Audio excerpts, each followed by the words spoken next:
ലോകകപ്പിൽ 64 ടീമുകളെ ഉൾപ്പെടുത്തുമെന്ന ഫിഫ പ്രസിഡന്റിന്റെ നിലപാട് ചർച്ചയാവുകയാണ്. ഇന്ത്യ അടക്കമുള്ള ഇതുവരെ ലോകകപ്പിൽ പന്ത് തട്ടാത്ത രാജ്യങ്ങൾക്കും പുതിയ നീക്കം വഴിയാകും.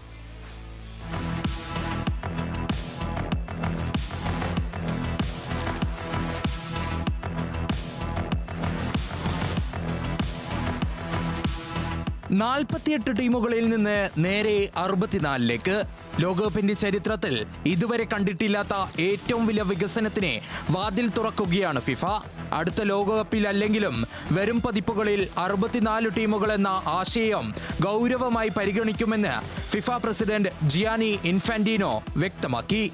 ലോകകപ്പ് ഇനി യൂറോപ്പിന്റെയും ലാറ്റിൻ അമേരിക്കയുടെയും മാത്രം ആഘോഷമാകരുത്. ഏഷ്യയും ആഫ്രിക്കയും കോൺകാഫും ഓഷ്യാനിയയും ഉൾപ്പെടെ ലോകത്തിന്റെ എല്ലാ കോണുകളിലേക്കും ഫുട്ബോളിന്റെ സ്വപ്നം എത്തിക്കുകയാണ് ലക്ഷ്യമെന്നാണ് ഇൻഫാന്റിനോയുടെ നിലപാട്.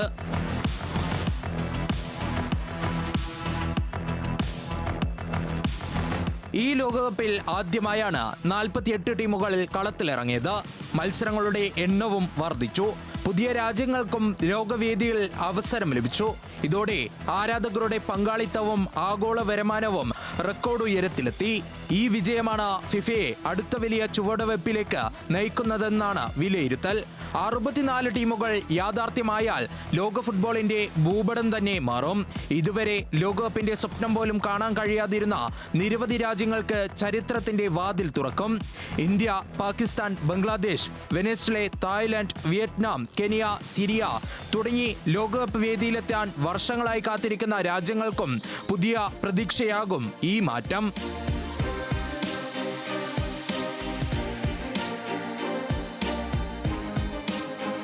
എന്നാൽ മറുവശത്ത് ആശങ്കകളും കുറവല്ല. മത്സരങ്ങളുടെ എണ്ണം വീണ്ടും കുത്തനെ ഉയരുമോ? ടൂർണമെന്റിന്റെ ദൈർഘ്യം വർദ്ധിക്കുമോ? അതോ നോക്കൌട്ട് മാത്രമാകുന്ന തരത്തിലായിരിക്കുമോ ലോകകപ്പ്? പലവിധ ചോദ്യങ്ങളാണ് ഉയരുന്നത്. താരങ്ങളുടെ ജോലിഭാരവും ക്ലബ് ഫുട്ബോളിന്റെ കലണ്ടറും കൂടുതൽ സമ്മർദ്ദത്തിലാകുമെന്ന് ഉറപ്പാണ്.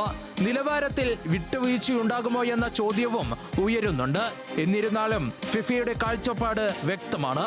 ലോകകപ്പ് കൂടുതൽ രാജ്യങ്ങളുടെയും കൂടുതൽ ആരാധകരുടെയും ആഘോഷമാകണം. 64 ടീമുകളുടെ ലോകകപ്പ് ഇപ്പോൾ വെറും ചർച്ച മാത്രമാണെങ്കിലും ഫുട്ബോളിന്റെ അടുത്ത വലിയ വിപ്ലവം ഇതാകുമോ എന്ന ചോദ്യത്തിന് ഉത്തരമറിയാൻ ഇനി ലോകം കാത്തിരിക്കുകയാണ്.